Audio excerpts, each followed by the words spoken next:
Thanks for staying with us for this special edition of Newsnight. We now want to get into our big discussion. You had a taste of it a bit earlier on. And of course, in terms of the latest, with the President Uhuru Kenyatta ordering that crackdown on all border operators countrywide, and the President also directed for the registration of all motorcycles. We're going to get there shortly. Let me reintroduce my guests who are here with us in studio. The new addition is Angeline Siparo, who's a Regional Advocacy Director at the Psychosocial Support Center. She also chairs the National AIDS Control Council. Angeline, thanks for making time for us this evening. Thank you.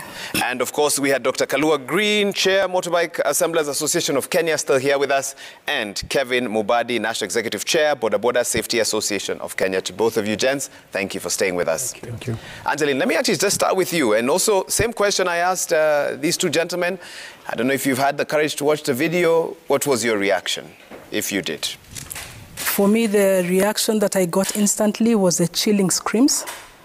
Because when you listen, there's a place where she has a chilling scream.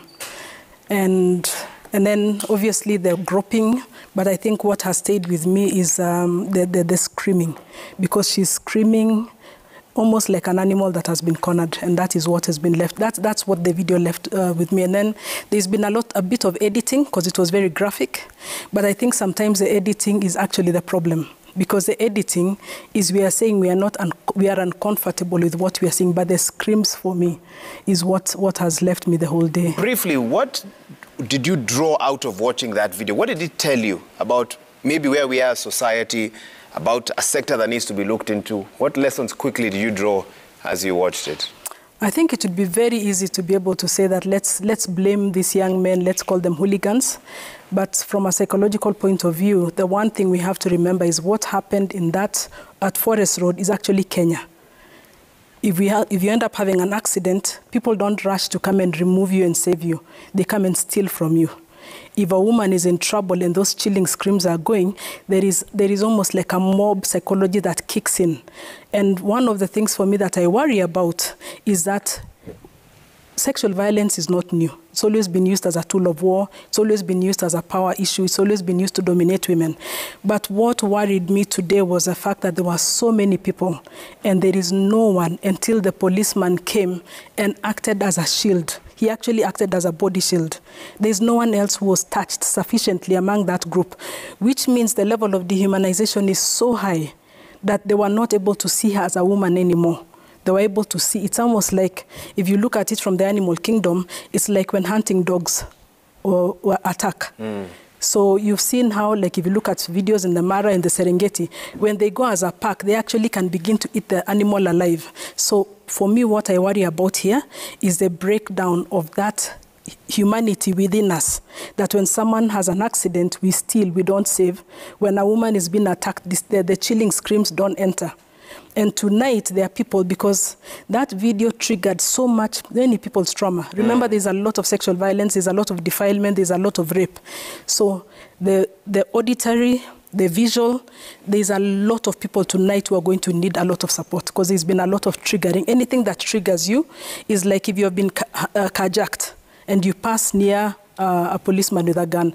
The policeman is safe, but your relationship with guns has changed. So for this woman tonight and her family, she's no longer going to see Kenyans as someone that she can trust. And I want to give one other example. When my children were younger, there's a day I would carry policemen, and one time they entered and... Like offer them lifts? Offer them lifts. Okay. You know, like when they are going for their shift. And my kids moved until they were almost sitting next to each other. And I asked, what's the problem? And then my middle one asked, Mami atatudush. So their concept at that time, which the police have worked hard to change, is that this person is not, I don't go to them for safety. So the concept of border riders tonight it has already significantly changed countrywide. We are doing the typical thing as Kenyans of responding, upset, hula baloo, but really, what has happened today, the only analogy I have is the boil was already ripe enough. All it needed was a trigger. Let me get an immediate reaction. We have a key representative here. He's the National Executive Chair of the Boda Safety Association of Kenya. Do you get where she's coming from? Yes, I do. And as I said earlier, Wahiga, as an organization, as the Boda Riders in this country, we said we apologize. We sincerely apologize to the lady. We apologize to all our mothers in the country. We said we apologize to His Excellency the President, because when today he spoke with anger, and we feel it, because as the president of a country can't rule a country that is full of hooligans. So for us as an association, as the leaders, and all the chairmen across the country, they called me, they told me I should first of all ask the president for forgiveness, and I hope it will touch his heart to forgive us. And all the ministers, this is seen as it really disgusts we as the officials and the leaders of Boda in this country. But we hope the public and the country will find a soft spot in their heart to forgive us. And we as the organization, we are putting in now serious measures.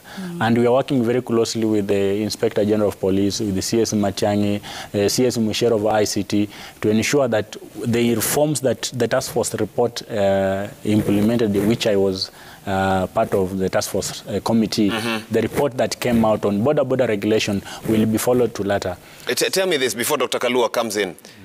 Of the organization that you lead, how many Boda operators ascribe to that organization? Because we hear there are many groups. So can you really speak with certainty that your message will be heard if you only represent a faction of total? Before he answers, I think we are looking at the wrong issue. You see, it's not about regulating and policing Boda riders. The question is, what has created a man that can no longer see or hear this woman? Because you see, what I keep saying, it's very easy to blame. And I'm not against the policy statements. I'm not against what we are going to do. I'm just saying we have spent so much time empowering the girl. We have really left the boy out. And right now, if you look at it, a lot of the times where we are from COVID, many people are strained emotionally, they are strained financially, they are on breaking point. So when this man was hit, I can almost guarantee the poor Boda fellow who was hit was left lying there bleeding for some time. Remember, we have 2 victims here. It's very easy for women to jump back and look at only the woman in the car. There's a man bleeding outside that nobody's also seeing. So both of them, the humanity is broken on both sides. If you only look at the woman and start saying, let's rescue this woman will need a lot of intense trauma therapy and everything. But this man outside also, nobody saw him. Because the woman represented everything. Most probably the man is feeling disempowered. She has a car, we don't, maybe I don't own. There is a lot of dynamics. It's a bigger issue. It's a bigger issue. Okay. It's a bigger issue. Let me allow him to respond, because I know Doc needs to jump in as well. So briefly, so you're making a lot of promises tonight. My question is, how many members do you have in your association? Do they listen to you? Yes, we have across the country 1.4 million riders, who are even watching, most of them right now, because of the phone call I've been receiving from across the country. They are all very sorry about this. And the message they are passing tonight is that not all riders in this country are criminals. And when I look at your hashtag here, it says stop the terrorists. What they are saying is that they are not terrorists. You know, in every sector, we have bad elements. Even in the police sector, in the police department, we have rogue police officers. In the teachers circle, we have wrong teachers who beat up children and even kill them. But we don't say every teacher or all the police are wrong. So the duty is to find all that rogue people that committed the crime. And we have been working very closely with the police to ensure that we identify those people that were at the scene and ensure that the law follows its course. Dr. Kalua, even as you come in, President Uhuru Kenyatta ordered a crackdown on all Boda operators countrywide. He directed the registration of all motorcycles as well. Will that solve the problem? Yes, it will. How? Let me first of all say this, and I think this is a very emotional moment for the country. First of all, let's bring our emotions down.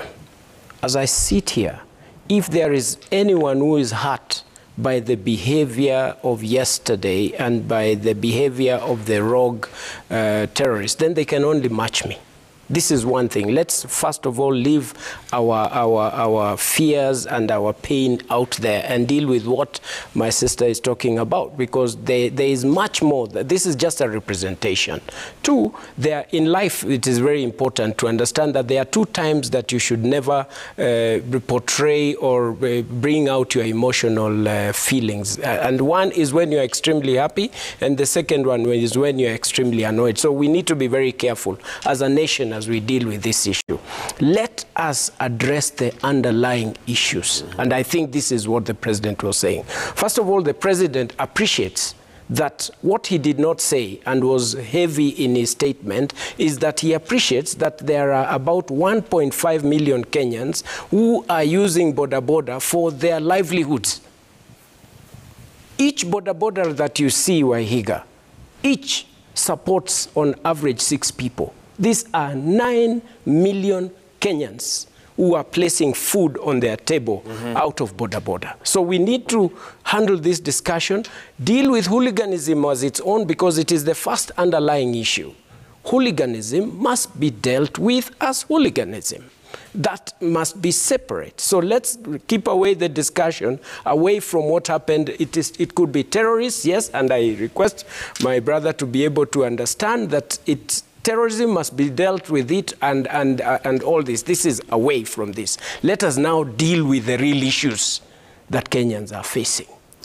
And as we do this, I want us to understand that Kenya is undergoing so many things. Look at the metal sector. It led to hooliganism, and we now have scrap metal institution that has been set up. We had the boda sector that we had a task force in that. We had other, and we have been having this kind of sectors. What is the solution? What is the follow-through, including the process of the task force on forests? These are issues. I think one of the things the president is saying, I understand this, let's not politicize. I give him that, and I appreciate. What we need to do, because who is the government, Wahiga? You and I. It is not just the president. Kenya is for us, all of us, and therefore we need to follow through some of these things. One of the things that is going to help us as a nation is to follow through. Where is the task force on the forestry? Why are people still suffering, yet it is their livelihood? Where is the task force on matters of boda boda? There are issues that were dealt with, that were presented, that needs to be followed through. These are some of the things that we need to understand. Over and above what the presentation, as she says, it's very right, that our country has got issues just like a ball that was just waiting to be pricked. This is the same reaction. I mean, you have just seen one. I see so many of these situations where... We know many don't get to the public. Yes, many don't get to the public. We have boda bodas who are meeting people who have been knocked by cars that have already run away, and they don't have anywhere to do. They take this patient to go to the hospital. And I think the president talked about this. At the same time, we have a statement from the police that was stated previously to say that if you hit a person and you find that you're at risk, then just run away and head to the police station. Now, these people had this situation, and the lady had a situation, and this could be my sister, could be my daughter, could be my mother, could be anybody. And you can imagine how painful this is. And she left trying to save her life, and she was barricaded by some people, because she could have just been running to go to the police station and not running away. But because the society has seen people running away and completely disappearing and leaving a person to die, this is a reaction that is so normal and must be dealt with in the best way possible. It doesn't justify. It doesn't justify. And that is what I'm calling hooliganism that must be dealt with. Angeline, jump in. Yes, I was just saying that, first of all, I really appreciate the issue of the follow-through, and we appreciate the apology, because at least an acknowledgement of a wrong is the beginning, not that there is blame, but the acknowledgement. The underlying issue is, if this had been a man who hit a woman, he would not have been groped and fingered and surrounded by these men. Most probably they would have beaten him or hit him, but So They've robbed and left it at that. But there's an additional issue here when it's a woman. So and I'm not saying that in carjackings we have also seen issues around male violation, but the highest number of people who get violated are women. So yesterday's incident cannot be seen as just a point of hooliganism, and that's why the word terrorist. You see, a terrorist decides where to plant something and where to take the action. So the terrorism here is that a woman is sitting and she's surrounded by this pack that continues to work on her despite the fact. So it's very, very similar to what a terrorist will do, because there's an underlying belief that this woman is not worth it. She doesn't have value. She's not important. We can violate her all we want. So that's the first thing. The second thing is that when we're looking at task forces and follow-up, I think it's also very good, and I'm actually calling on our new Chief Justice, Martha Koome, to look at the cases of sexual violence in our courts right now. Because one thing I can tell you from experience, it takes 2 years, 3 years, and then because it's a state matter, poor families cannot afford this process. So I'm hoping that this young lady, first of all, the cost of therapy, proper, qualified trauma therapy is very high. The cost of making sure that you take this case all the way, because even in terms of charging them, it's not just charging them for assault, it's also charging them for sexual violence. So I'm also hoping that based on what my colleague here has said, that the follow-on will also be looking at this, what happens to these cases of sexual violence. And then, let me tell you, what we have destroyed today for that woman is her ability to walk in the society with her head up high. There's a lot of shame. And that's why I was sharing, as I was coming here, I was saying that we always keep saying, think about this if it is your sister, think about if it is your mother, because we are trying to sensitize the people to begin to look at a woman as a human being. There is so much outrage when it's your sister, when it's your mother. If that was any of your sisters sitting in that car, by now you'd be pounding on the doors of the Chief Inspector of Police. But because it's another, we don't even know how and I'm glad that we have kept identity. The level of shame, her spirit literally died yesterday. And that is one thing people have to understand, that the level of sexual violence is a violence against a spirit, is a violence against a psyche. And to work at it, and already we have high levels of depression in this country. So there's going to be so many triggers for so many people. There are people who are worried tonight. Will their licenses be revoked? Will they be able to feed their families? So we're also looking at a country that is psychologically at the breaking point. And I'm glad President Uhuru has focused on mental health, because ultimately mental health will be the end.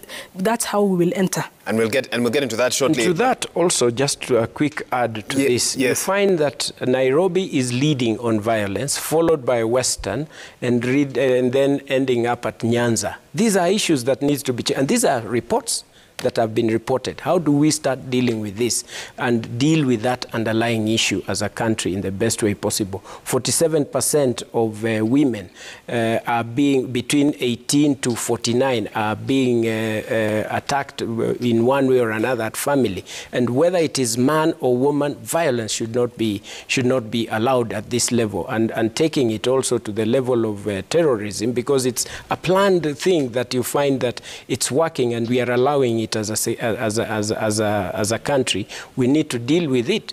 Beyond this, the issue of the specific pressure that is leading. There is a reason why people do some things, and most of the things. That is what we must look out as a country and bring out leadership. I said earlier, the leader in our country, all leaders. I mean, when you are in a country that a political party, people are blowing each other, when you are in a country that in parliament, people are throwing bottles at each other, what do you expect behind them? Unity. And these are the people that are out there. Impunity at its own best. And this is what we must try and address. And therefore, let's not just deal with scratching the surface. Just to add what... you want us to go even deeper. Kevin, tell me this. One of our viewers is asking, can the border community self-regulate and pass a decree that in case of an accident, only the two involved parties should be at the scene, no other border guys? Because you don't see motorists coming out of their vehicles during an accident. Talk to me about that. Okay, everything that happens in this world has a root cause. maybe when I just explained in broad, where the root cause of all this ganging up and beating people, where it started from. You know, for a very long time, the border riders in this country, they had felt that nobody cares about them. For example, you can get an accident.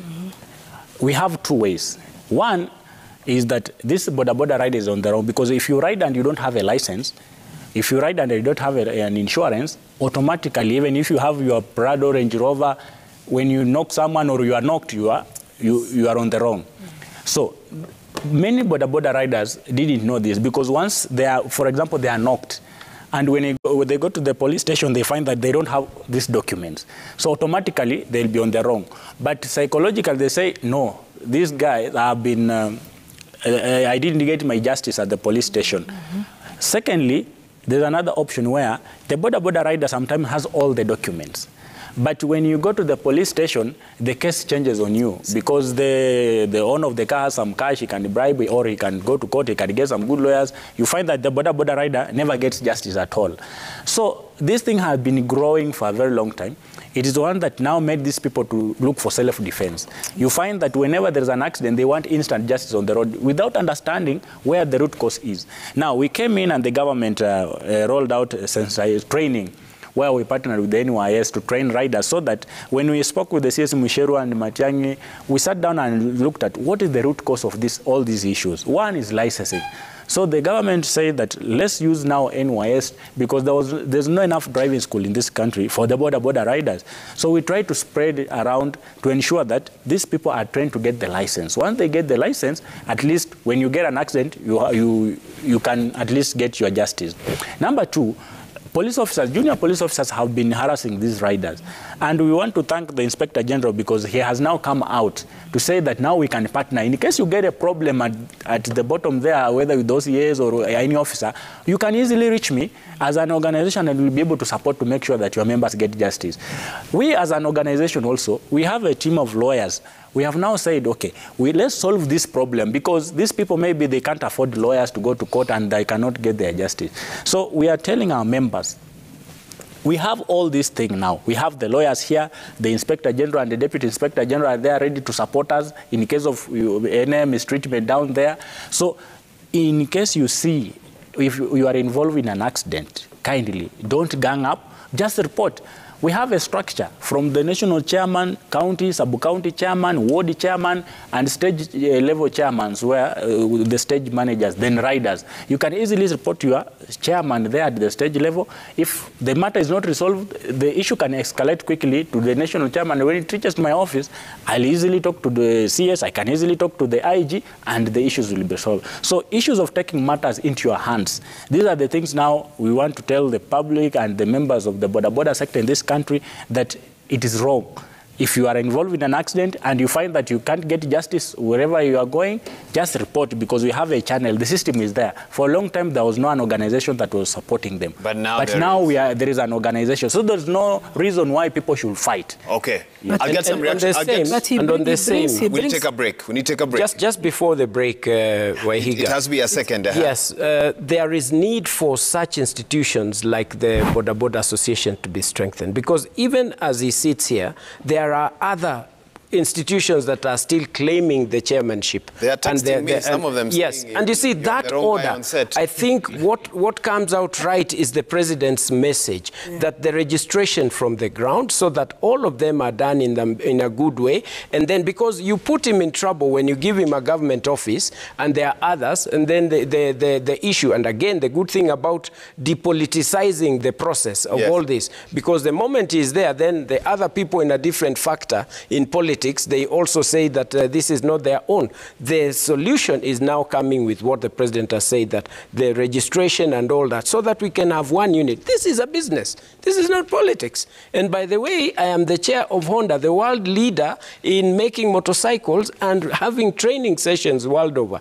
And the motorcycle assemblers in Kenya are very honorable people who are doing this as a business for life, not just doing it for the sake of it. It's not politics. It is biashara.